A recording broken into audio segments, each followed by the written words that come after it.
Malkovich, Malkovich, Malkovich, Malkovich. That's right, we watched Being John Malkovich this week on The Movie Gap, the podcast that has you scream. How have you not seen that? How have you not seen that? How have you not seen that? How have you not seen that? How have you not seen that? How have you not seen that? How have you not seen that? Little darling, how have you not seen that?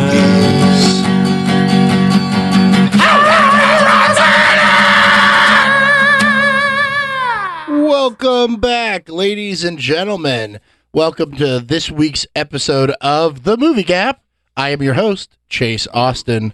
And as always, the man that went through a tiny door into my brain to use me as a giant puppet, Bryce Perkins.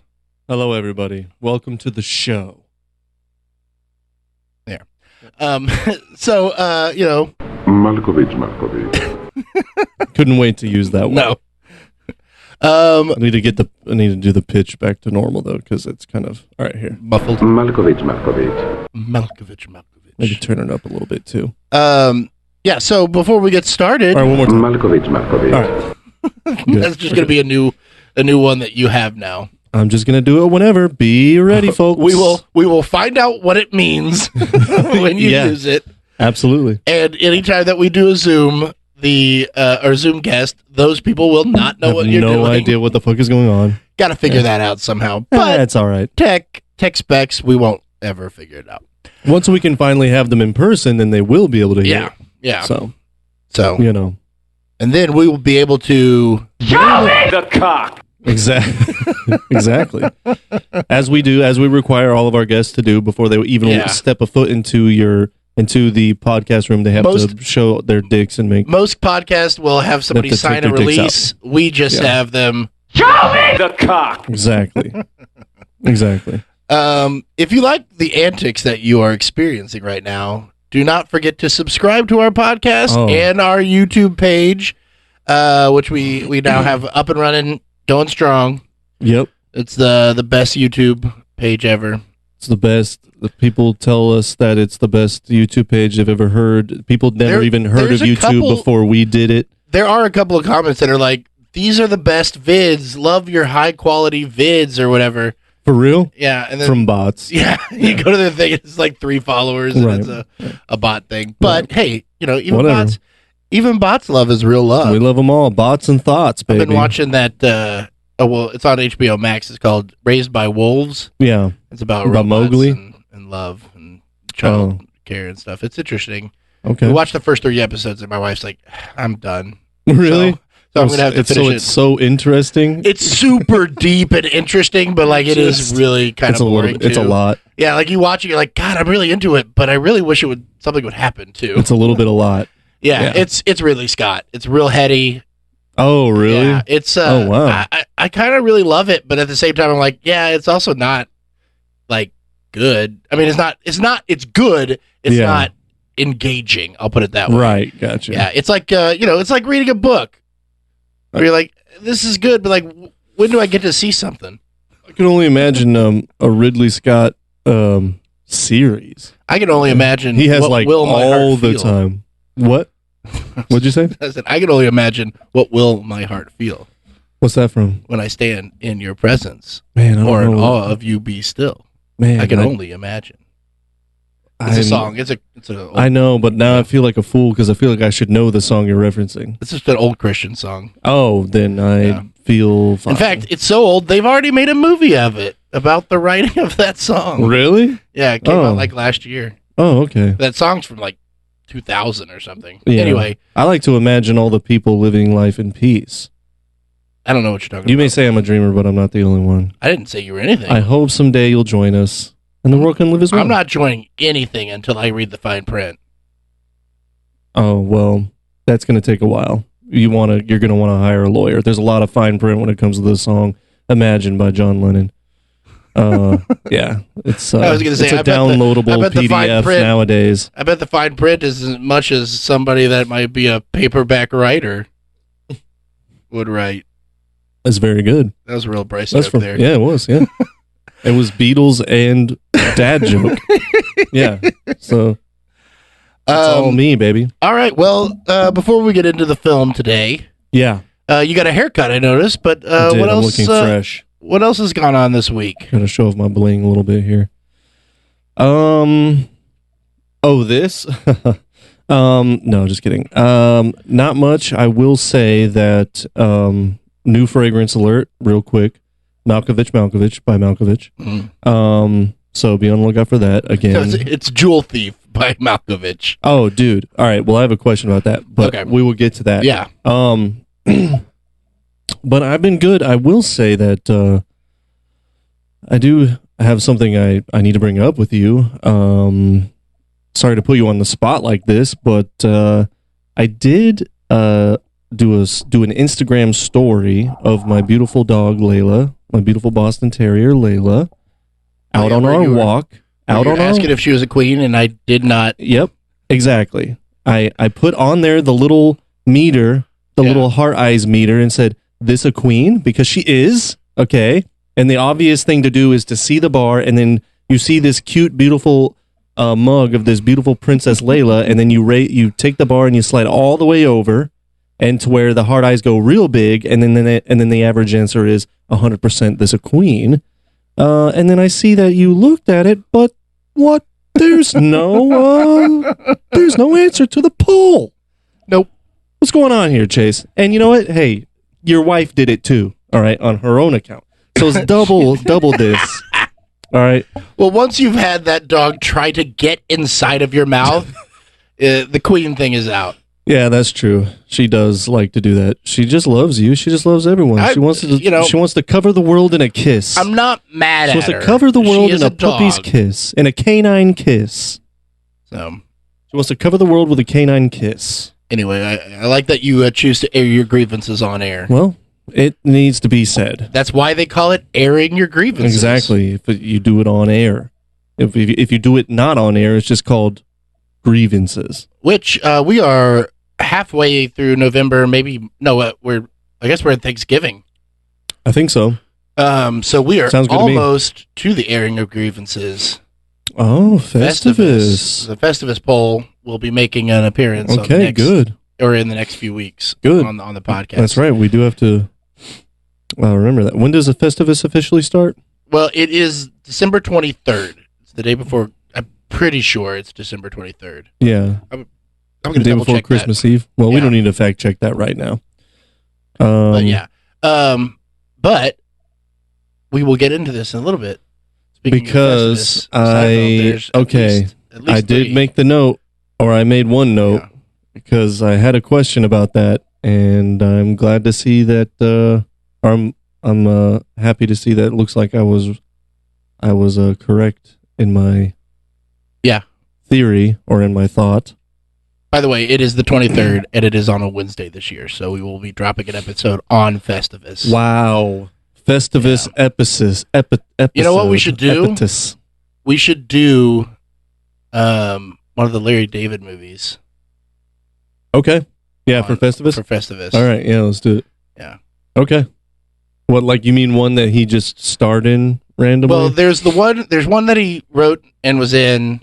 I guess he wrote both of them, but one of them was made for HBO, Going Clear. That one's really funny. And I enjoyed it a lot, and it's easy to find. It's on HBO. Yeah. The other one's Sour Grapes. A lot harder to find, and if we watched it, we might be like the 6th and 7th person who watched it. Really? Yeah, it was a real small movie. Didn't do well. It had, I want to say it had Steven Weber. Is that the one where he was like homeless or something like that? No, you're thinking of Going Clear. This was from the 90s, and it was wow. It was him and his friend, and one of them won the lottery and didn't give any money or whatever. Like it's Sour Grapes. Like that. I got you. I think that's what it was about. I haven't seen it in a long time. This summer. Yeah, super Super bankable Larry David. Yeah. Yeah. Okay. Well, that sounds cool. We'll do one of those. That's on the map then. Okay. And we got to figure out some Christmas movies this year. Or we could do fucking like B movie or something. Jerry Seinfeld. Go the other way. Oh yeah, I've never actually seen. But that. it was technically George is the one that did Festivus, so it would be better to be Larry David. It'd be more fitting. Well, we'll figure it out off. Sure. Yeah. So interesting week. I'm sorry that I don't care about Instagram approving your dog. Oh. Now that I know that your life is so sad, you need me to approve your dog on Instagram. Yep. I will from now on make sure that I do Good. that. Thank you for understanding. Thank you. Yeah. All right. Thank you, Chaz. You're I welcome. appreciate it. Come on, Chaz. Okay. Well, it was a good week. And again, be on the lookout for Malkovich by Malkovich. Yeah. All right. Well, let's get into this episode. Okay. Being John Malkovich, this is one that we have talked about for a while. It's been on the list. It's been on the list. And like not, I guess because I love it so much, and I know Stark brings it up a lot with Charlie Kaufman and everything, and it's just, it's not one of the biggest movies of all time. There's a lot of people who probably haven't seen it. But I do. But you've been interested to see it. I've been interested for a long time, and I remember vividly when it came out because, I don't know, I was like 12 or something. 99? 11. Yeah, 11. And 99, so I you remember were seeing 11. previews for it and stuff, and just being just being kind of intrigued by the concept. Yeah. what could this? I didn't even know really who John Malkovich was back then. Yeah. But it was just kind of what is this weird movie? I was like, oh, it's a comedy, and it's funny because who is this guy? And, right. I didn't really know who he was. I guess I was 12 or 13. Yeah, you must have been 12. Yeah, 87. Yeah. So, I don't think I had really seen Con Air yet, which is everybody knows that's the defining of Malkovich. I mean, I'm not going to argue his Shakespeare career can fuck off. That's right. Great, was it not Graves of Wrath? Of Mice and Men, Eat a Dick. Yeah, it's Con Air. Yeah, yeah, exactly. But you mean the movie where he plays that? No, I can't say it. They said it in the movie. To quote this movie, that movie where you played a retard. Right. You can do that. Right. You can quote. You got to cite it. Quoting this movie. Yeah. But so John Malkovich, I didn't know who he was back then, so I didn't end up seeing this until definitely in high school. Did you not college. Did you have a better idea of who John Malkovich was by the time you saw this movie? Yeah. Okay. Yeah. And then Charlie Kaufman, I know that I saw Eternal Sunshine before I saw this. I definitely did too. Yeah. And that's because I've seen Eternal Sunshine. Yeah, that's also Kaufman. Right.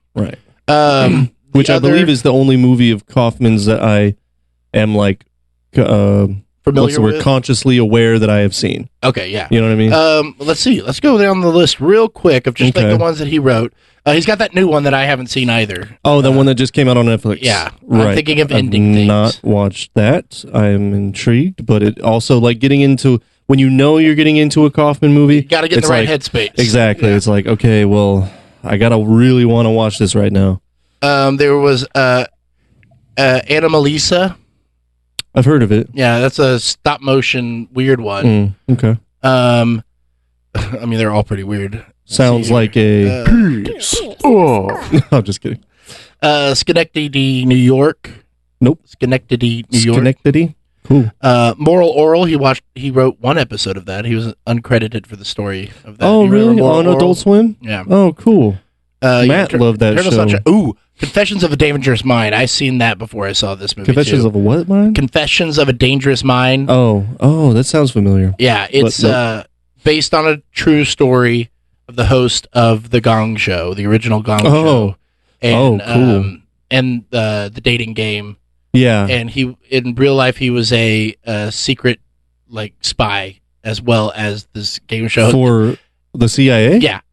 It's Whoa. fucking awesome. I believe it was Clooney's directorial debut as well. In real Sam life. Rockwell plays the guy, yeah. Wait, what was his name? God, it's... The guy from the dating game? Yeah, not Chuck Woolery. Oh, like okay. the original dating game. Oh. Chuck Barris is his name. Oh.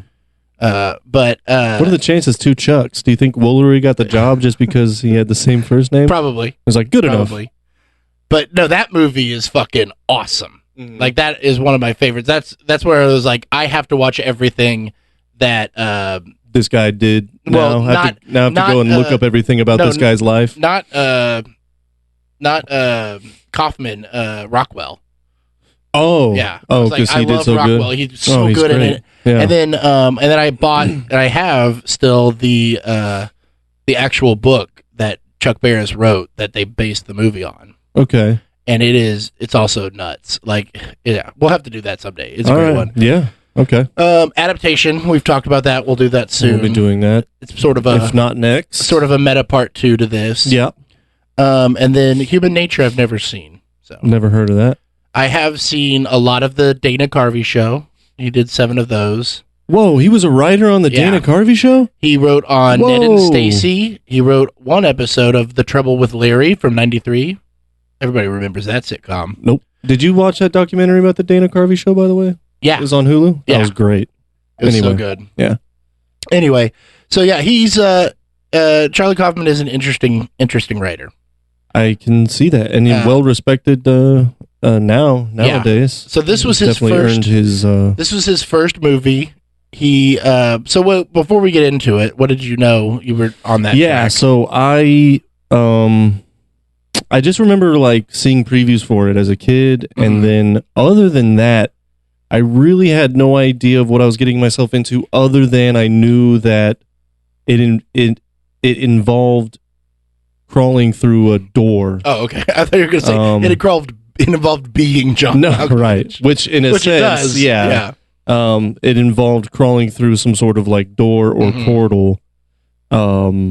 And I seem to remember like shots of the low ceilings in the Yeah. office buildings, like so just So as very you were watching it, things were like, oh yeah, I did. yeah, exactly. So just kind of very somewhere deep in my subconscious, I had vague ideas about it, but I Yeah. really had no idea what I was getting myself into, as far as like what it was about or how it actually played out or anything like that. It's a weird movie in the way that it is really a simple story, but it is such a high concept, right. and like there's a lot of little things in it that don't necessarily mean anything, that maybe means something. Like it's very I want to say peculiar or quirky. Yeah, I guess quirky is a good one. absolutely. Like the seventh And that and a was the half thing floor that fucking took me by surprise was the amount of like lighthearted quirkiness in it. I thought it was going to be a lot more like serious artsy tone, which Yeah. there is a lot of that, but it doesn't take itself too seriously, Yeah. which I was very surprised about. and that was on from the behest of It's almost like British, like there's a lot of British it's- humor in it or it's something. funny. I was but telling my it's wife not, you know. because she's seen it before, but I was watching it, for the podcast last night, and I was like, well, do you want to watch Being John Malkovich with me? And she's Yeah. like, I was like, oh, you're not in the mood for one of those hilarious movies that you don't laugh out loud. Right. Yeah, exactly. She's like, no, not really. Right. But it's very interesting. There's a lot of like you said, quaintness or whatever, but like the satire of it. And a lot of that came from when John Malkovich finally got attached. He wanted to up the satire a little bit, and so that it would kind of like reflect his own mind a little bit more. no, or something? it was all in the script or whatever, but just to play up on that, made it a little more interesting and a lot more watchable. I think if this was like, it's not done as a joke. Nothing is done as a joke, right? by the characters, like the in world. Yeah, But it is silly and almost it sort of winks without winking. yeah. It's full of whimsy. Yeah. Like Just- the lady thinks everyone has a speech impediment Yeah. and can't understand. Like That's that's so so- British, dude. That's like that's so like Neil Gaiman, or he's not. Is he British? Gaiman. Gaiman, yeah. Is he British? Yeah. Yeah. It's so like, or it's Douglas so, Adams. Exactly. Yeah. Like a wink and a nod. You know, like it's just playful.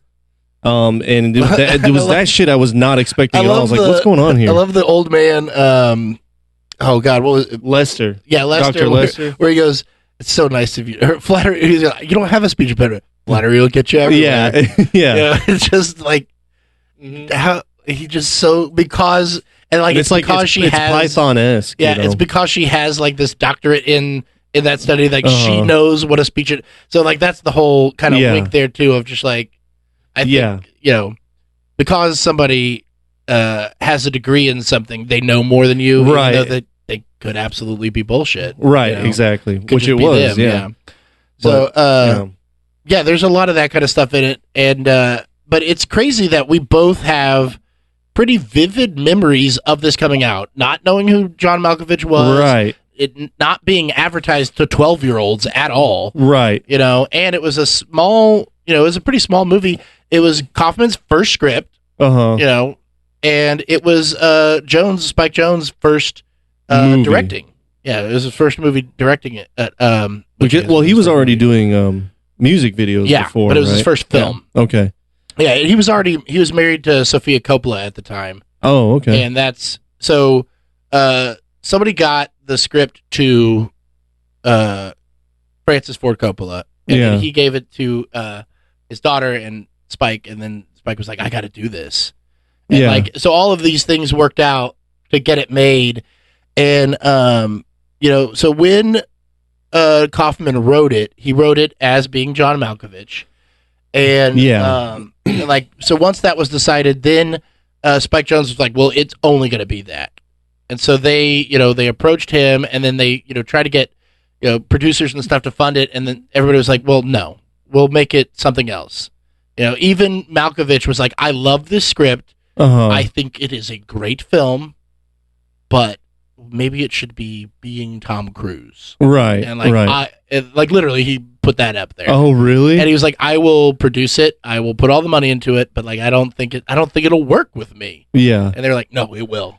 Yeah. And that's the weird thing is that I couldn't see it working with anyone else. I'm like thinking about the recast, reboot recast, like we'll try something. Oh, this is going to be... I didn't even think about that. It is John Malkovich, so it has to be a totally different movie. But like that's why John Malkovich works, because he is a known name. He's not like a character actor. He's a real actor. Yeah. And everybody knows that about him, even though like nobody goes to like, people that go to plays that aren't, he's not musical theater. Right. So like to be known Shakespearean and all this kind of stuff in the 90s, that's kind of, right. It's kind of weird. Right.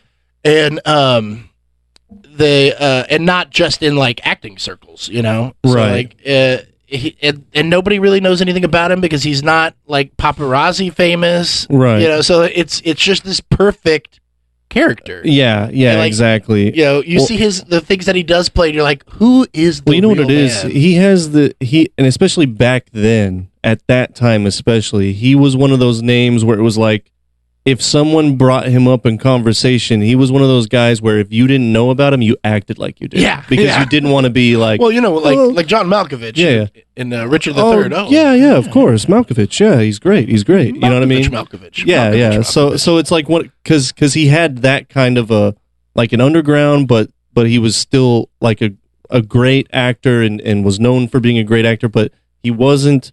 what would you call it, a household name? It was like, that's why the movie works with him with that name, is because if it was too much of a star, then it would be almost too absurd, I feel like, it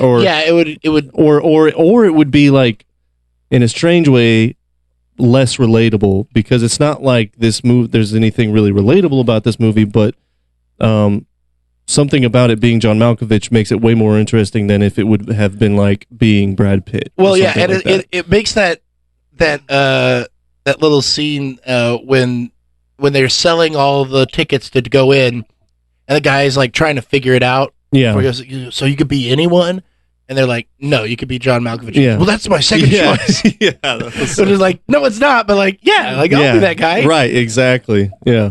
You know, just nobody so would be mad about it. What was was it like so Kaufman didn't know Malkovich at all before he wrote this movie.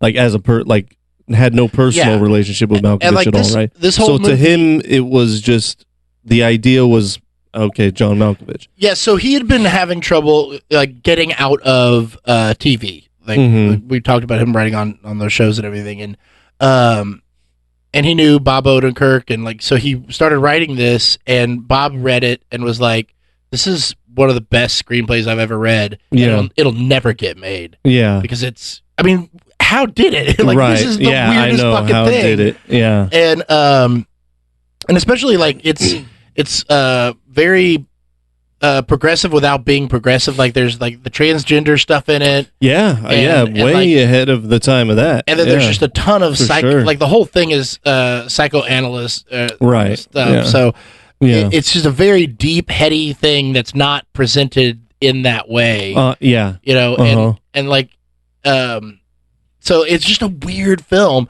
and for it to get made is insane. You know, especially in 1999. And on top of that, the director and the screenwriter had done nothing. So there's no bankable. Right. And Malkovich, not a bankable guy. Right. Like, you don't cast, especially then, like, you didn't cast him. They're like, what is he? Oh, well, he was the bad guy in Con Air, and that made a lot of money. But then, like, I mean, Dangerous Liaisons? You remember Dangerous Liaisons? Yeah, right. Which I haven't seen. Is that on the list, by the way? No. I mean, it might be. It's a classic. Right. What had he? I mean, you know what is on the list, I think, is what was based off of Dangerous Liaison, which is Cruel Intentions.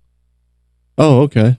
Which more people have seen that. Right, yeah, I remember that one. Yeah, that's based off of Dangerous Liaison. Is that Ryan Phillippe was in that one? Yes, and Sarah Michelle Gellar. Yeah. And yeah, I remember that. It came out around the same time as Wild Things. Probably, yeah. Yeah, I think it was ish. It was right around this time. I think it was like 99, 98, 99, somewhere in there. Anyway, but yeah, so John Malkovich, like that being the title thing, and that's one of the reasons Malkovich didn't necessarily want to do it, because his name is not just pre-billing; it's in the title. In the title, so if right? This thing tanks, right? Yeah, he's in trouble with it. Yeah. And then if it's a success, he is now typecast as this character because he is John Malkovich. Right, right. So, yeah. Well, I mean, I was going to say about that. Did you notice how he got the "and" credit at the end? Yeah, and John so Malkovich. he got naming the title of the movie and the "and" credit. Fucking killed it, dude. His agent deserved a bonus for that one right there. The agent was like, "Yeah, okay, puppets, that's fine." Yeah. Okay, cool. Right, yeah, dude. I bet it would be that easy for John Malkovich though, because he is such like a cerebral guy or whatever that like people just like kind of like see him as like a guy that is just really smart that could do whatever. Yeah. That he could probably just be like, I'm going to do puppets now. And then his agent would be like, I'm not afraid of that at all. Go for it. People love you. Just do it. Yeah. It's just like if that's what you're doing now. All right. That's what you're doing. All right, John. He's so good though, man. He's so fucking good. Man, I've seen, it was a staged recording of True West. It was him and Gary Sinise. Basically it's a 2-person play. I think the mom is in it a little bit. Yeah. And they play brothers, and they're writing a screenplay, and it throughout the course of the thing they like fight and of the play, like they fight over things, and they're writing together, and they're doing stuff, and like just the fucking little things that Malkovich does. And Gary Sinise, also an incredible actor. Yeah. Well, then, I mean, them in Graves of Wrath. I mean, come on. And they both, they were both founding members of the Steppenwolf Theater. Oh, Sinise was part of it too? That's why he gets a shout out at the end. Yeah, right. Like, bring Sinise. Yeah, maybe even Sinise. Yeah. But that was great. Yeah, it like the things he does are, transcendent of like people. Like he is so good at acting. Like he's just so good. Yeah. Well, shit. I mean, he was playing himself, being possessed, being puppeteered by John Cusack. Yeah. And then that whole dance thing and acting like he was being taken over. Like, I never once was like, oh, that's overacting. I always was like, oh, I see the person going into his brain. Yeah. Like, you can, Like he made that seem natural. And I love which how is fucking insane. I love how that scene is shot too, where it obviously it mirrors the opening, the marionette at the opening, where the Wait, what shot are you talking about? The shot of that scene of Malkovich dancing. Oh, right. Where he's being taken over and he's doing his little dance or whatever. Yeah. Which it was the dance from the opening. Yeah, it was very similar, and like he's breaking stuff, and like the way that it's a lot of it is just the full on shot, like the master shot or whatever, and then there's slight close ups here and there or whatever, and like him interacting with the mirror, right, and like knocking over stuff, and then some of the sound is in it, and then some of it is not. Like sometimes because he puts the CD on to dance to, and then sometimes that's the only sound you hear. Right. Like when he throws the lamp on the ground. Right. And then other times you do hear it. So it's like it has this like meaning to it. I noticed that too. Very much a ballet. It's like so when he cool. threw at first you're hearing the outside sound, and then as soon as he throws the thing at the mirror, you don't hear the crash. That was great. The playing with the sound editing and shit. But yeah, man, the fact that he was able to make like a possession seem like a natural thing, like oh yeah, that's him being possessed, and you don't even like think twice about it. Just is like so fucking unreal. And speaking of that, one of the biggest surprises and weirdest things about this movie is the fact that him and Charlie Sheen are buddies, and like Charlie Sheen's in this fucking movie. What? And I don't. How did that? Do you know anything about how that came to be? And are they friends in real life? Because that is the weirdest pairing. On the planet. So one thing was that in the original script it was Kevin Bacon. Oh my god, that would have been awesome. Yeah. So but Kevin didn't want to do it. I don't know what happened there. I don't know if they didn't try or if they couldn't get him or whatever. But Malkovich actually did recommend Charlie Sheen for the part, and I don't know if they like are friends or what. But it is.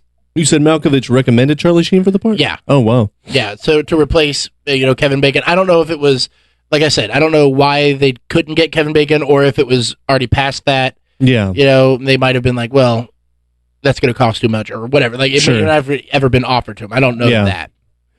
This movie might have been interesting as being Kevin Bacon. Yeah, but it would have been a way different movie. Though. I think that one of the reasons that Sheen works so well and why it was smart for it's such an opposite. It's such an opposite. Yeah, and you have Malkovich, who is you think of Sheen, dignified, and this was well before New York theater. This was well before Sheen went totally off the rails publicly. Right, but he was always a monster problem. Right, like he always had a big problem with everything. Right, he drank too many monsters. Yeah. Too many monsters. Yep. Allegedly. This is before monsters came out. So. That's true. But if anyone would have the jump on it, it would be be Sheen. him. He's got tiger's blood, people. Allegedly. Hashtag winning. I have not seen that doctor's report. Well, he said it, and that's good enough for me. All right. But, so, like, it does work that well. Because he's also younger. Like, why are these guys hanging out? Right. Like this is just a weird. Yeah, exactly. You know? So Sheen's wanting to go out on his motorcycle, and Malkovich will, take his town car sits around recording with his himself driver. reading the Cherry Orchard. Yeah, right. Like, what are you doing? Yeah, exactly. Yeah. Why is he hanging out with that was Charlie great. Sheen? All right. So well, let's go with your notes. Right. I guess. So I have a little bit of a notes journey. Well, okay, let's talk about John Cusack here. Okay. I did not know John Cusack was in it, let alone the lead role, if you will. Yeah. So that was a pleasant surprise because I love him. I love him and Joan, for that matter. Love Joan Cusack. And he does great he does great as well. His character's a sniveling, just like a sack of shit. Like dude. A fucking putz. Yeah. And kind of an awful person in some ways. Totally. Just a really self-centered, woe is me. How come no one will, how come nothing works out for me? Like, one, you're a marionette like you said. puppetry. Yeah, and then like you're just a putz. Yeah, exactly. And so that was nice. And then did I say I had a little bit of a nose journey already? Yeah. Okay, so we're going, and I'm like, oh, John Cusack, cool. And then, oh, some lady's playing his wife. I've never seen her before. That's what I thought was coming. And it took about 20 minutes. Yeah. 30 minutes in, and she had been in like 4 or 5 scenes already. Yeah. Where they finally... with close-ups and right, everything. Yeah. where it finally dawned on me where I was like, oh, that's Cameron Diaz. Yeah. What the fuck? Yeah. Because her hair is all fucking different. So that was fun. Yeah, she was Did that happen to you too? No. I knew that she was in this when I watched it. And oh, the first time? Yeah. Oh, okay. And but it is like the script apparently it wasn't too descriptive on her part, but it was just plain. Like she's just a plain person. And they found it real interesting that they're like, well, we're going to cast Cameron Diaz, this fucking knockout. Right. And, and they just, like, her makeup people did such a good job. Time for a kiss. That's her first role. Yeah. But anyway, continue. Yeah, and so, like, they did a thing, and she was, like, on set. She came on set, in the makeup and everything, was just talking to crew members and things. Like, they didn't know. Oh, wow. They just thought it was some stranger on the set. Wow. Because it's Cameron Diaz. Because she does, like, it doesn't look like a makeup job or anything. No, like, it's no prosthetics. It's just makeup, really. Right. And the hair is awful. The hair just completely is what just totally disguises it, Because, it's terrible. It's frizzy. It's out of control. And then, of course, she's like... She looks homeless. Wearing just gross clothes. Right. She's hanging around in a small apartment with God knows how many fucking animals. Right. Monkeys. Oh, my God. Yeah, and the fact that they had, like... It seemed like one of every animal. Yeah. That shit was hilarious. And then I love with the psycho analysis stuff of just like, she's like, well, the monkey has an ulcer because of repressed childhood memories. Yeah. And you're just like, this bitch is crazy. Right. And then when she's trapped in the cage with the monkey and we find his repressed childhood memories, that was great. And he makes the breakthrough. Yeah. That was great, man. And the even better part is that his parents had named him Elijah. Yeah. So, like, he had the same name. Oh, I didn't even catch that. Yeah, that's right. They're like, Elijah, I did love the subtitles, though. Yeah. Untie us, quick, before they come back, Elijah. It was so good. Yeah, that was just a great scene. And also kind of heartbreaking, but also heartwarming. Yeah. But also, speaking of that, and I know I've said this before, no fucking way I'm getting in that cage with that chimp ever. To do any fucking movie ever. I'm not taking that chance. I'm happy she made it out alive. I'm really happy for her there. But anyway. Yeah, so I didn't realize that was her, and she does good. She was really good. Yeah. Did she get was there any nominations for this? She get a nomination? I don't know. I could see I know that it was nominated for screenplay and directing, but not picture. Yeah. Catherine Keener was the only one that got nominated. That was the chick Maxine. from 40-Year-Old Virgin? Yeah. Yeah, so that was also interesting. I was like, oh, yeah, that's the chick from 40-Year-Old Virgin. Yeah. But I guess she kind of, like, what happened after this movie or whatever, you know what I mean? Did she not do anything else or what? No, I mean, she's been in a lot. I mean, 40-Year-Old Virgin was after this. Well, no, that's what I mean. Like, the gap there, was she just one of those that was just a hard-working... Yeah, she's been in a ton of stuff. I mean, the biggest thing that she's been in probably ever besides 40-Year-Old Virgin was Get Out. She was in Get Out, yeah. But that was also after 40-Year-Old Virgin. Yeah. I was just talking about that gap. Oh, between. Yeah. Okay, let's see. Well, we don't really need to know, but that's good to know she was still working. Because she does great in this movie. Yeah. You said she got a nomination? Yeah. Diaz didn't? No. Malkovich didn't? No. Malkovich did not. What the fuck? Yeah. It was weird to see John Malkovich having sex. That was something I never thought I would see. Yeah. I mean, obviously he wasn't really having sex, but he was acting like it. Well, he is method. He's not method, normally, not normally, but in this movie he was like method. Yeah, exactly. He's like, I'm trying a new technique. I'm do my best, Malkovich. You have to pretend Spike. that you. Yeah.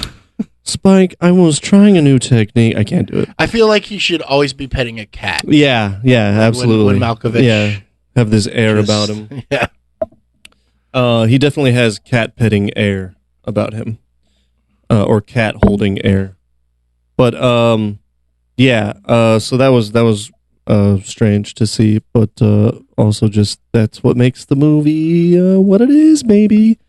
Let's see.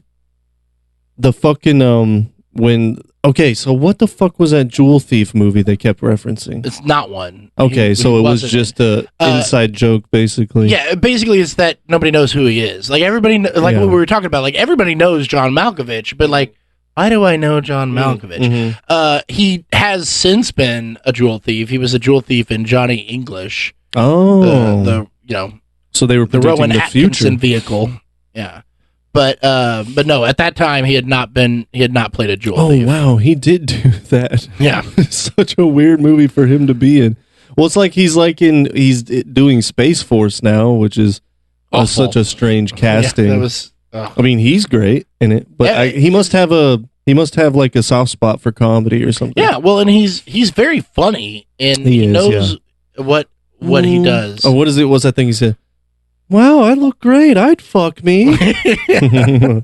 Which is shout outs to Is She a Great Big Fat Person? Your favorite line. Yeah, I thought of that immediately too. Yeah. I'd fuck me. And then the things that he said when Cusack fully took over, when like Malkovich would try to come back out, and he'd be like, shut up, you overrated sack of shit. And he's like smiling and shit. It's fucking funny, dude. That was so great. That's cool that that Jewel Thief thing was like a joke. Yeah, I'm glad it turns out that it was, but I couldn't be sure because I don't know. Yeah, there's a lot of movies I don't know. You know me, but I felt like I could relate to that cabbie that picked him up the first time that he went into John Malkovich, and he was like, "Hey, what do I know you from?" You would be that asshole. I wouldn't do that, but I could totally relate to him being like, "What is that?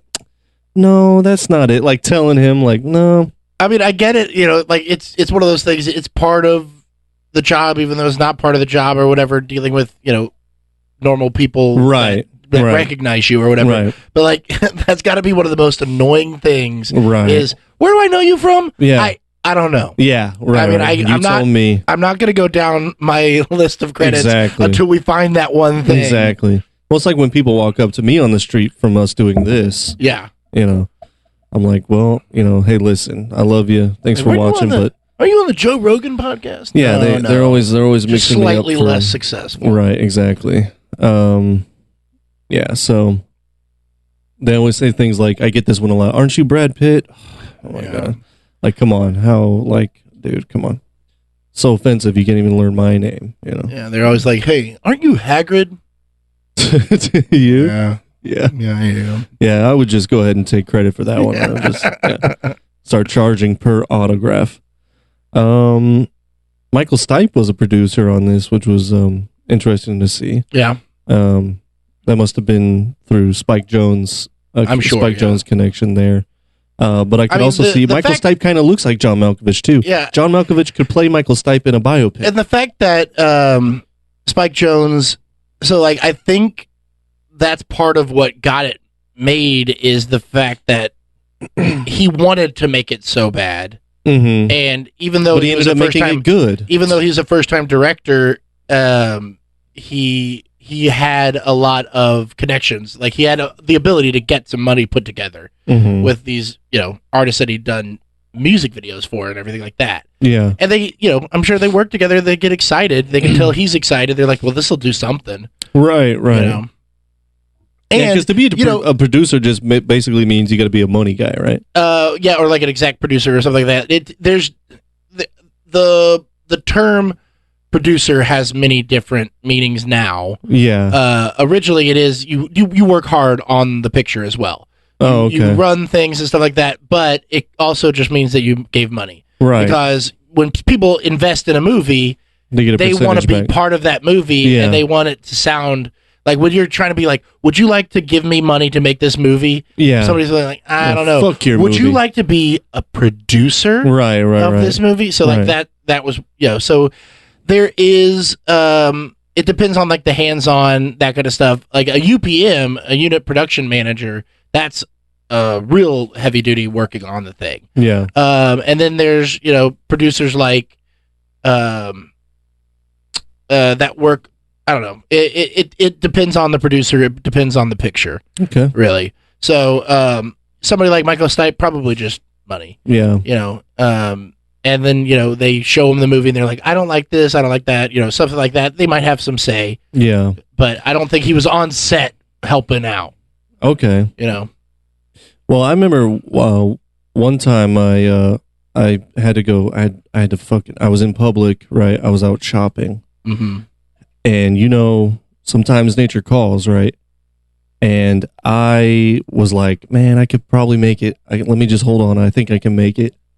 I think I can make it going home. I think I can hold on. And so I'm like, I still need eggs. I still need, milk. I go down to the dairy aisle and I'm like, I sure hope there's a bathroom around here because I don't think I'm going to make it. So luckily it was just around the corner. I go in there, I do my thing. I'll spare you the details. Okay. But let's just say it was the biggest shit I've ever taken in my life. And it was like a family unit. And when I left, I tried to flush, but the flush was broken. so hold on. But there was a person waiting, to go. And so I felt a little bad. But they made it okay though, because they went in there after me and I was like, hey, sorry, I couldn't flush. And the guy looks into it. He takes one look at what I had done there at my work, and he turns back to me and he says, hey, that's a pro do, sir. That's what he said to me. Fucking Bryce. That's what he said to me. He said, that's a pro do, sir. So I think I have a little bit of an understanding of what it means, what it means to be a producer. Wow. Wow. Yeah. So, yeah, but I appreciate you explaining that to me. So. Did you just bring up producers to come up with that whole story? No, that really happened, and it reminded me when you kept saying the word producer. It just reminded me of that one time I got a compliment. He said, "That's a pro do, sir." So, that's that's something that happened to me. So anyway, I was wondering about the Seinfeld references. Well, there's 3 actors that were in Seinfeld that were in this movie. Okay, but wait. There's a little bit of a Seinception going on there, wasn't there? How because, first of all, I know 2 of them, but I don't believe I caught the third, so you're going to have to remind me. It was a blink if you need to miss it. So it was Ramon the pool boy. Yeah, the pool was guy. his Larry the agent. Was his agent. And then Lippman. Yeah.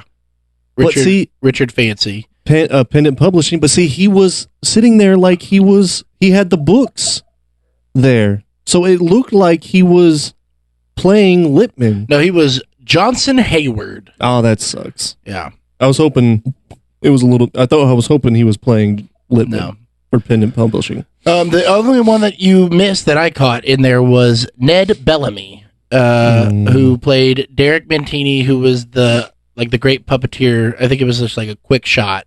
And I know that Spike Jonze had a cameo as his assistant in this movie as well. But that was Eddie from The Fatigues. No way. Yeah. Oh, he was playing the puppeteer that was doing the giant Elizabeth, whatever the fuck her name is. Yeah. Yeah. You know what I'm talking about? The writer. Yeah. The fuck is her name? That was him? Really? Yeah. That was the fatigues guy? Yeah. Also in Ed Wood as the chiropractor. Right. Yeah. Right, yeah. We established that many episodes ago, which is also one of our first. It's our first YouTube video, so go check that out. That's right. It was our first YouTube video. Yeah. All right. So what else you got in there? Let me see. Oh, old Charlie Sheen. Oh, all right. So hold on. He gains control of John Malkovich's body. Yes. He does the dance thing and all that, and he's got full control. Yeah. They establish their plan. Yeah. And what they can do. And then it says 8 months later. Yeah. But in the 8 months, he's done enough to get a news piece done about him, about like it. Well, a documentary that seemed like it was, they were like, he had to start fresh, and it was like, oh yeah, long journey, and it was like, wait, it's only been 8 months because he was so good, and that it was just off how like it worked. that. Yeah, and then and he went it's so from weird playing bingo halls to or whatever that was. Exactly. I think it was a casino, the Catskills or whatever. Yeah, but that's exactly right. Yeah, and I was just wondering if I don't know if that is where you're gonna get hung up on this movie. That's my only critique. Is the timing. That is so unrealistic. The timing is just not realistic enough for me. I cannot suspend disbelief for that one. I'm sorry. Everything else, no problem. But that, can't do it. Sorry. Make the time a little bit longer. All right, Kaufman, you were so close to making a perfect script, perfect screenplay or whatever. But then they do this 7 years later, and Charlie Sheen is a bald, old, fat man. It was like, he's already like in his 50s or 60s or whatever, and he couldn't have been more than like 35 or some shit in the fucking in the movie, So that was weird. I was wondering if he was intentionally playing with time like that, or if you know anything about that. Probably. I think. Charlie Sheen was bald to show time had passed. Yeah, it's sort of I assume that's sort of a satire on how time passes in film or whatever. Right. Well, and then notice how Malkovich, once he got possessed by the old people, could suddenly grow hair on top of his head. Which that was funny. Well, you never know. Like when you have all those people sharing a body, like they all have their own like ideas on like how this body should look or whatever. So like they probably have to, go to committee inside and be like, well, we got to get hair. Yeah. And they're like, well, this half wants a hair. Well, we'll let this half. Like, I always wondered. I was wondering like how is this consciousness shared? The consciousness shared. Yeah. With all the people. Yeah, because like how they said that when they would go in with Ed Schwartz, what's his name? Edward Schwartz, right? Schwartz. He him being controlling, or Craig, I think it was Craig Schwartz, because he's based off of is a combination of Edward Gordon Craig and Bruce Schwartz. Yeah. Schwartz is an accomplished puppeteer, and Craig is a turn-of-the-century theater artist who suggested that actors should be viewed as no more important than marionettes. Like actors are just the puppet of the screenwriter or of the writer and the director, which is very interesting to think about. Yeah, and kind of true. Yeah, I could see that.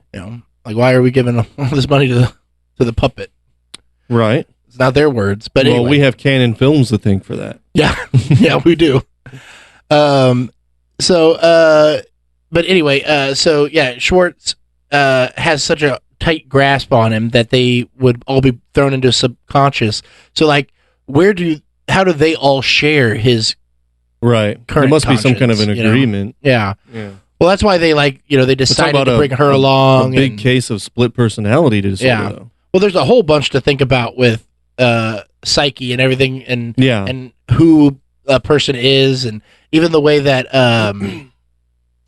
Maxine is like, have you ever been looked at by two people that love you from the same pair of eyes. Yeah, And right, just, right. Really weird, Really deep cool. shit. Yeah.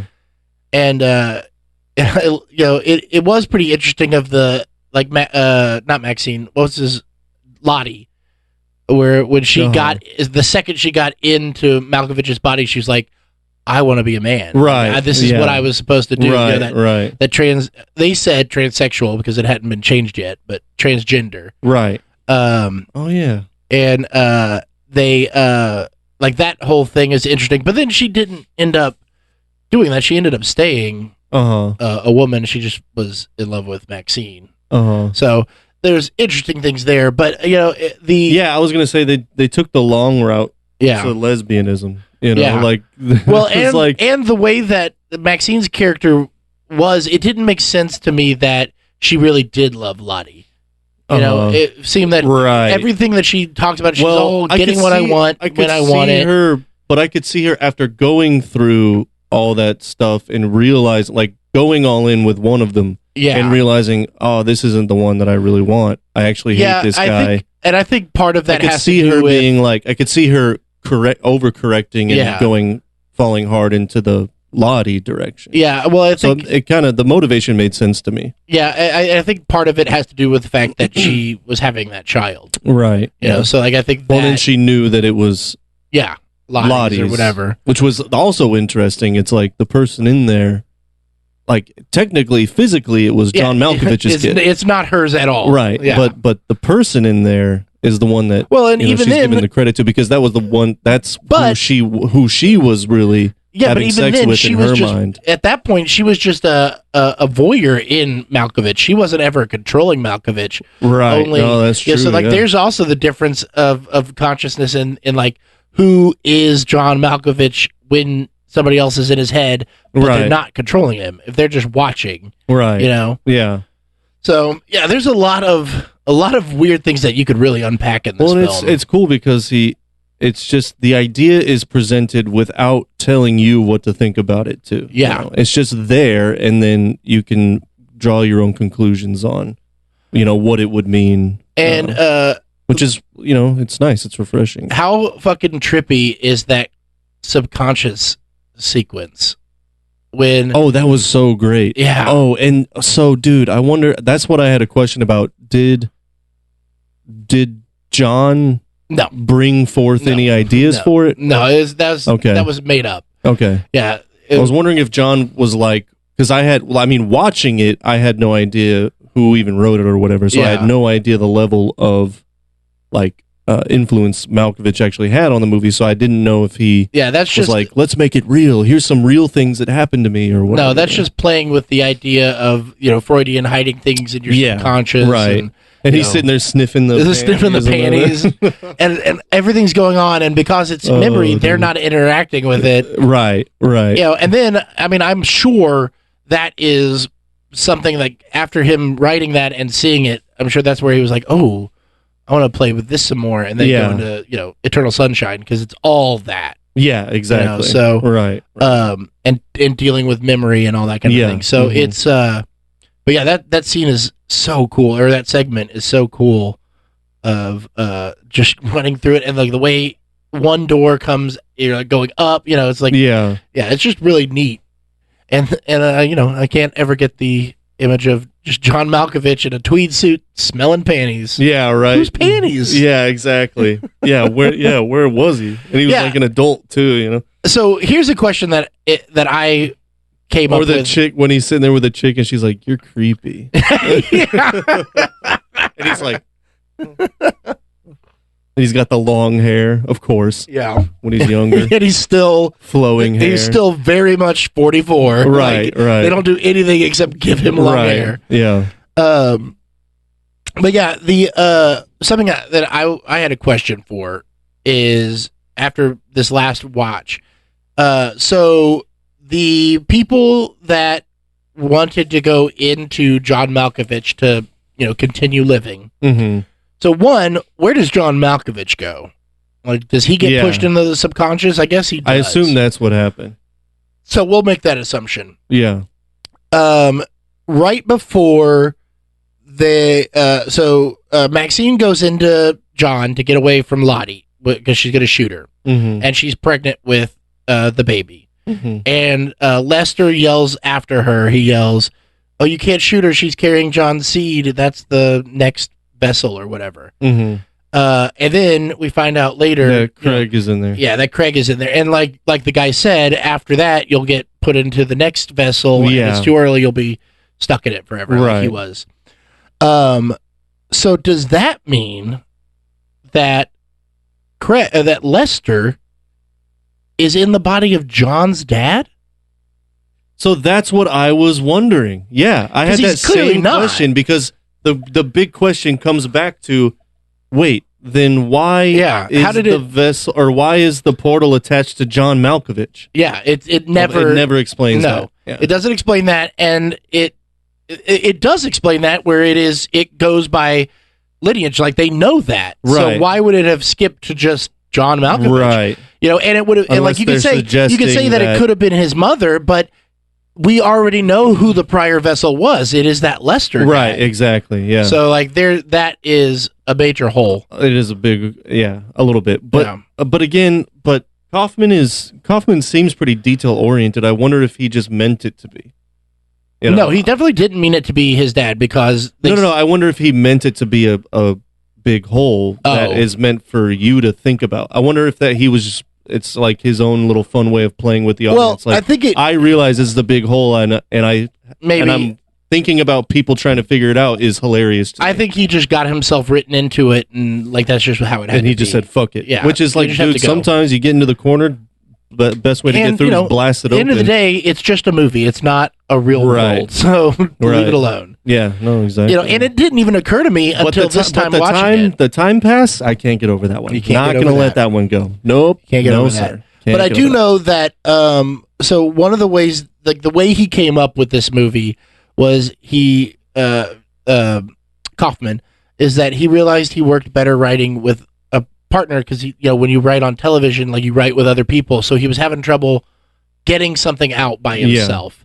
So he decided to, what he said, work with himself as the other writer. And so he had two ideas. He had the idea of a man who was in love, a story about the man who was in love with somebody that wasn't his wife. Yeah.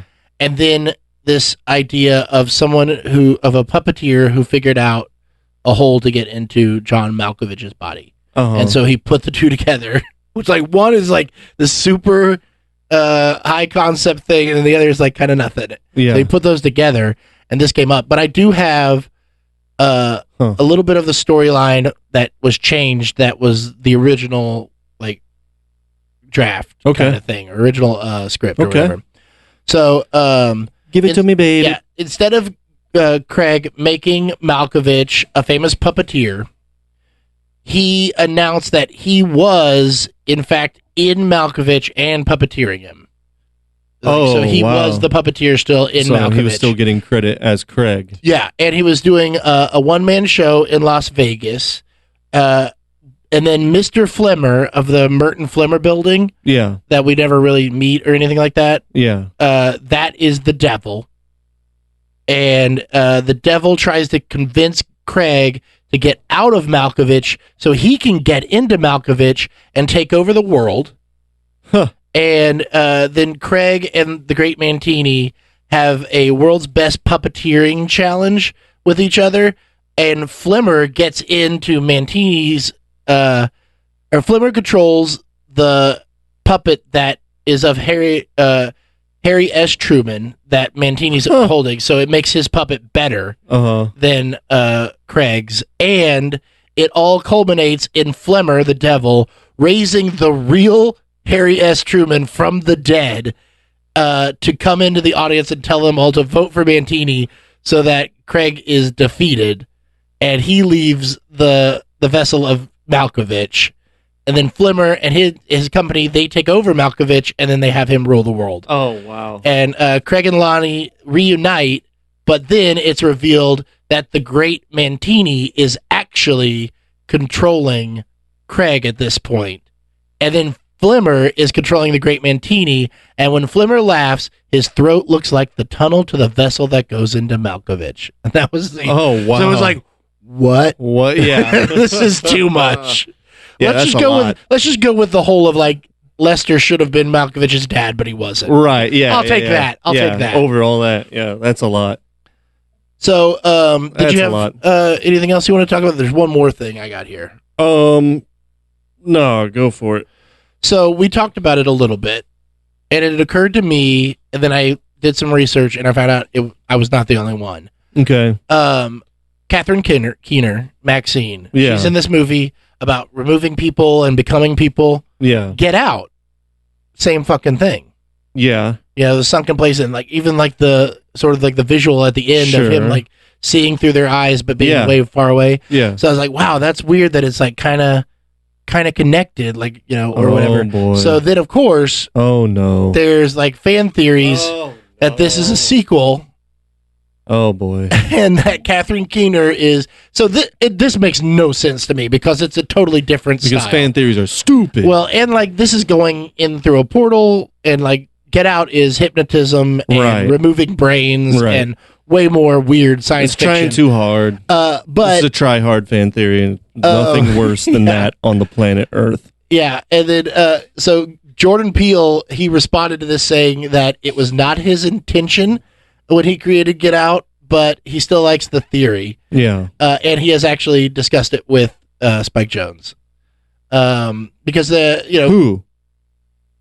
Jordan Peele? Yeah, like they've talked about it. Oh god. Because they basically it's, there's a lot of Oh yeah, Peele. Yeah, Peele. He did a whole thing about people's fan theories about his stuff. yeah.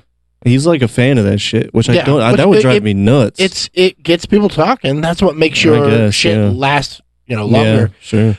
But and there's a lot to talk about there, and there's a lot of similar themes that are brought up, with consciousness and who's in control of bodies and all that kind of stuff. Mm-hmm. But or being a spectator inside of someone else, that you're not having. So like there's and they're two very different films, obviously. Right. Yeah.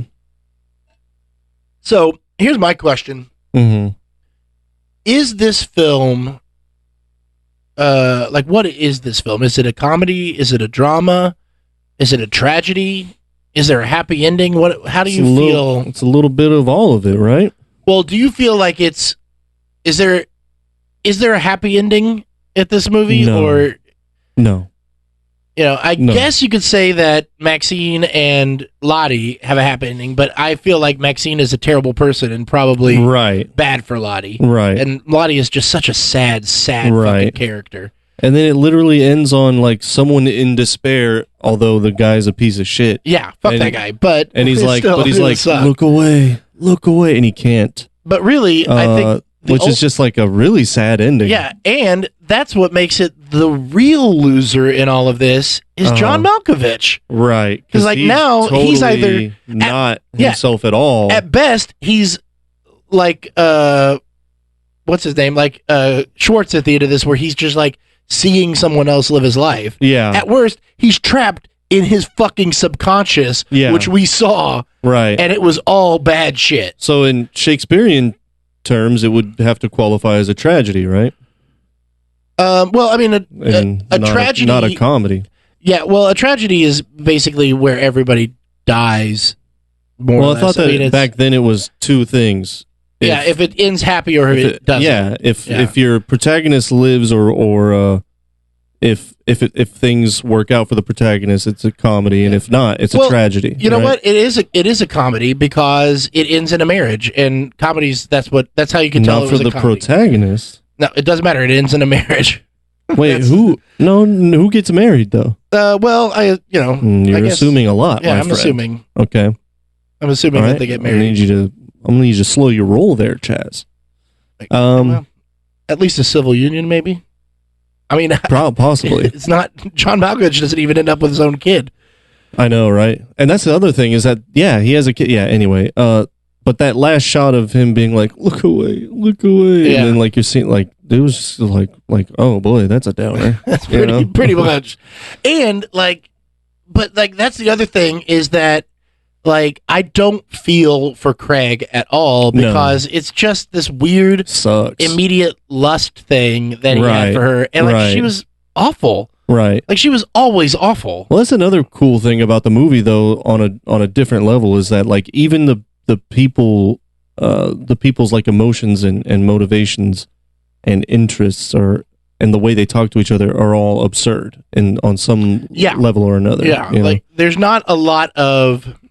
There's nothing like rational about how these people interact with each other, and especially there's nothing rational about how they go from 0 to 100 about enthusiasm towards something. You know, like Cusack did it with Maxine, then Lottie did it with Maxine being John Malkovich, and then Maxine, and then Maxine did it with Lottie, and Malkovich. She did it with Malkovich did it with Maxine. He went from being "Please don't ever call me" to he's at the dinner going blushing and shit. Yeah. And all about her. And you know? like with Maxine, it wasn't even ever really like that was the other thing. It was never really Lottie. Yeah. It was always two people in there. Right. And that's what she wanted, was the adoration. Yeah, of the that. love and the tension. And like, you know, him being a celebrity, even though she didn't know who he was. Yeah. You know, all that. And like it really wasn't, she lied about it being Lottie. She just liked it being Lottie more because she really didn't want to have sex with Craig. Yeah. Like she really just didn't like Craig. Right. So yeah, exactly. But then, you know, at the end of the day, it was like, well, I'd rather that than not that. So. Right. Yeah. But yeah, no. Let's get into the numbers. Let's get some numbers. Give me your number, girl. Give me those numbers, girl. What's your international number, girl? What's your domestic? And what's your opening weekend number, girl? I gotta find a way to you can just not get that shorter. Not do it all. No, I think I can do it. I can do it. You could get a faster beat or write a new song. No, because then it's not, H-Town, you know. Well, I'll think of something. You know, you could make a new thing. You don't have to do rap. Yeah, we'll see. All right. It doesn't have to be rap, Chase, really? It does not have to be rap. For me, it does. Okay. Flow or whatever that is, whatever you call it's that. gonna be Talking on a beat. So you can just fucking not everything has to be rock and roll or country music, Chase. Well, definitely not country. All right. Well, now I'm gonna make it a country song Budget just for you. What? $13 million. Oh boy, that's the estimated budget on this film. Okay. So interesting. Definitely not an immediate wide release. You know, this was a sort of immediate wide release is what I had when I took that Pro Do. Yeah, exactly. Yeah. Yep. So, you know, opened in, probably the major markets like LA, New York. Yeah. Before it went wide. So its opening weekend, the 31st of October. Oh, 1999. Halloween. It was a Halloween film. Scary. Yeah, they're wearing a costume. Yeah. That costume is John Malkovich. John Malkovich, yep. This really is the ultimate horror movie if you are John Malkovich. If you look at it like that, yeah, exactly. To John Malkovich, especially this when is he the went scariest through his movie. own portal and everything was Malkovich. Yeah. That's fucking frightening. Okay. Oh, that was another thing that I never really. I mean, I guess I noticed it, but I always forgot about it. It was a surprise watching it again. Was John Malkovich? So I knew, I remember him going through his own portal and everything. What I didn't remember is that other guy that came out when they hit the turnpike. Oh yeah, he was still in there. So not only did they send Malkovich in there, but they sent another guy. They were still selling tickets, and he was like, "That was the best time ever." No, that was the guy that was like in there. Remember, he was like, "No, Mr. Wong is in there right now." Yeah. And he was like, "I don't care," So he went in there, and then and they both got shot out. Yeah, that was funny. God, that scene is so creepy with all the Malkovich masks, and then like the shots of him. Like the way they did it was great. It was great. Yeah, absolutely. And the little kid had the Malkovich head. That was funny. I'm gonna guess it made 700,000 opening weekend. No, 637,000. Fucking 721. Almost nailed that shit. Almost dead on. Let's go. All right. Let's go. Domestic gross. What do you think? It did end up getting a pretty wide release. It was in. I read it earlier. It lasted in theaters for 26 weeks. Oh wow. Okay. That is, if you're keeping track, that is half a year. Yeah. That's a long time, and I don't seem to remember it being necessarily like a box office smash, but it wasn't necessarily a box office bomb. So I'm going to go somewhere in the middle here. Let's say it made about 35 million. 863,000. So 22 million. Overshot it. Yeah. All right. You ready for the worldwide? Yes. How much? It made 22 domestic. I can In the 99. worldwide I can only imagine this being released like in select countries though. Yeah, probably it's not going to go direct to China. I'm going to say 35 million. 32 million. So you were just over every time. Just over. Dang. That's pretty good though. I think Close. all said, that might be the closest you've been. That's one of my most accurate ones I've ever done. Without having checked before. Right. That's right. I've never done that. The only thing I wanted to say other than that though is that John Malkovich's name. How many times do you think it was said in this film? This is an interesting approximately. Number. Okay. Oh, I got to do my goofs segment. Let's see. How many times do I think it was said? Yeah. 963. No, just over 130 times. Oh. I way overshot that 963, that would be like... Usually, they'd be the whole fucking movie. Yeah. I mean, it'd be like the Malkovich scene. It was only like 128 minutes. Yeah. How many times have we said Malkovich in this podcast? Malkovich. How many times? Oh, Do you think? 8 million. Dude, Chase, don't make me laugh, dude. Of course it's been more than that. All right. Anyway. We ready to move on to... Oh, wait, you got one. You got this. Yeah, I got to do my goofs segment here. Hold on, let me find it. Goofs. There's 28 goofs, and I'm going to give you... let's see. All right. Let's just do this is a classic one right here, and this is kind of a big blunder. This one's always a big blunder. This is a classic goof. Boom mic visible goof. So you just went to the top one. When Craig and Dr. Lester sit together on the office windowsill to have a conversation, the shadow of a boom mic is visible on the window frame between them. Womp, womp. Yeah, and it's sometimes that depends on the transfer that you have. It's one hell of a blunder, folks. Can't let that boom mic in the shot. Kind of breaks the whole reality you're trying to build there, okay? But I'm glad they pushed through and still made the release of the movie and everything. It's good. It's good. I'm glad it didn't hold them back. Yeah. Me too. Yep. All right. So that's a great segment. I think everyone. I'm going to make a soundbite for that segment too. Yeah, it allows me to pack it up, and start closing things down. Okay. Cool. Cool. Really cool. So rating. Yeah. Okay. Out of 10.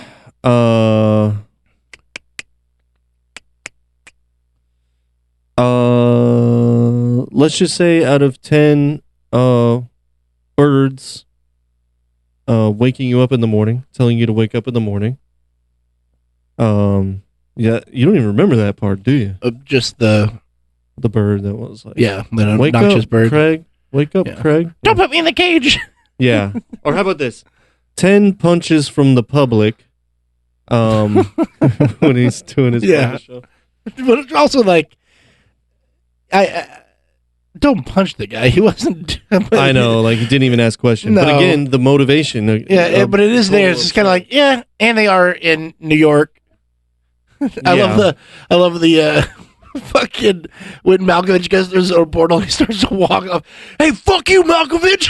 Yeah, you suck, right. Malkovich, and hit him in the back of the head with a can. Yeah, that was funny. That was also really random, but funny as hell. The idea that like this Malkovich is famous and not famous too. Like somebody on the New Jersey Turnpike would recognize him in a ball cap at night, going 60 or 70 miles down the road. Right, exactly. Enough to hang out the window and throw a can at him. Yeah, soak it, Malkovich. Yeah, that was pretty funny.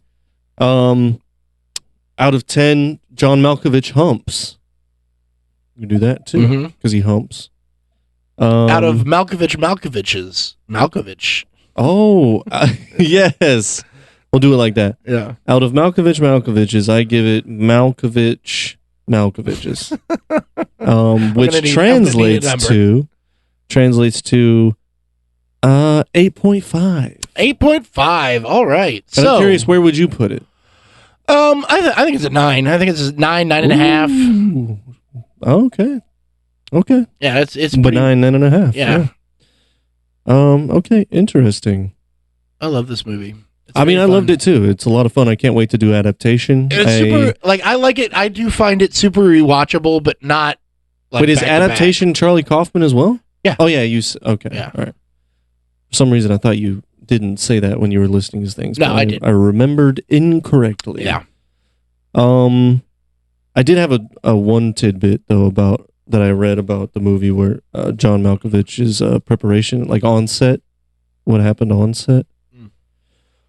He was it was during like one of the scenes with Charlie Sheen. Yeah. And him and Charlie were running through the lines together. And he got AIDS? No. Chase, poor taste. Just HIV. Poor taste, Chase. Poor taste. I do not condone that, but please let me go on with my anecdote.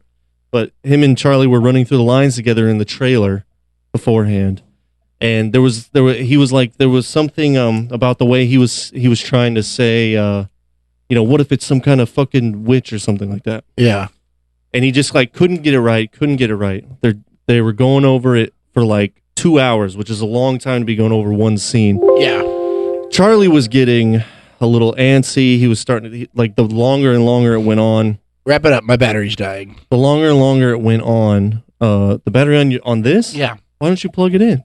I don't have it here. It's downstairs. Okay. Well, the longer and longer it went on, the more and more agitated he got. Okay. Uh-huh. And then finally, Malkovich was like, hold on, wait, I know you're already pissed off, but I gotta go to the bathroom. He goes to the bathroom, takes a huge shit. Guy walks in after him and looks at it and goes, that is a producer. Fucking Bryce! So that happened. So let's move on to the last. Oh, well, first of all, worth it, worth shit? Worth it. Yay! Big scale. All right. And for you? Oh, yeah, worth it. Why didn't you plug your computer in before we started? Well, because my wife was using it for her Zoom, and I didn't know it was going to be... The same length all of our episodes are? No, I didn't know that her using it up here on the Zoom was going to take so long. Okay. I don't leave the cord up here. I leave the cord downstairs where I can charge it all the time. That's probably why it dies. We'll have to skip the reboot recast. No, we got it right real quick. Okay. Let's just try to decide who you think today it would be about. What would it do? Who would it be? I'm going to go. What are you thinking? My thought with, I don't think it works as well because it's too weird. But, I popped real hard on that. It's too weird but it's somebody that you could believe like would come out and then people would be like, yeah, they're a fucking ventriloquist now or a marionette person now. And I have two, but the first one is Joaquin Phoenix. Yeah, he's too popular though. What do you mean he's too popular? It's not. You like the obscurity of it? Yeah, but I don't think that he is obscure. But yeah, I guess everybody would recognize Joaquin Phoenix as they would say Joker or something. But he's just. But that would be the only thing, really. He's just so much more well known than Malkovich was at that time. Yeah, that I don't see it as. But it's a different movie. Equal thing. I'm saying no matter who we do, it's going to be a different film. So it's not going to be the same. Well, yeah, but you want to have like a similar. I think I was going with personality though. I was going with not or similar, having like a similar personality with a wildly different. Oh, you want it? You want it to be different? Yeah, like what would be another interesting film? Like, you're not going to remake this film with another person. It's going to be a different movie. I would like to still at least match the same ambiguity of the subject. Yeah. Okay. Well, my other one was That's just me personally. Shia LaBeouf. Yeah, I thought would be I thought weird. Shia LaBeouf too, but again, really well known. I don't know. But I mean, I like these- those. yeah. Those would make interesting movies. That's correct. But Well, you're not I going would to find also like anybody to on the find top someone that could 100. match the ambiguity. You're not going to get ambiguity on the top 100. Yeah, and the lower ones. You jackass. As long as it's below the top 50. I'm going to fucking switch it up big time. I'm going to make it about a female because the future is female. All right. And down with the patriarchy. All right. But Okay. you're already getting into non-consensually entering And a female. I'm going to go with. I don't think that's going to work. I'm going to go with. Your whole movie is about entering a female without her consent. You can't do that. Yeah, that's not the same thing, Chase. It's not. It's not the same thing. And I'm going to Same go with. It's even more. It's even worse. I'm going to go with. This isn't as. I'm going to go with. Anne Hathaway. That'd be interesting, right? No. Being Anne Hathaway. You just watch somebody stare in a mirror and be a bitch for 2 hours. Wow. Why do you hate women, Chase? No, I don't. But Anne Hathaway sucks. I don't mind Anne Hathaway. I don't know Fuck why her. you don't like her. Because she's awful. Yeah, she went to the bathroom the other day. I went in God after her. damn it. It was the Fucking right. hugest dookie I've ever seen in my life. I was like, that is a pro do, ma'am. It doesn't quite work with a female. And until next time, numb in space.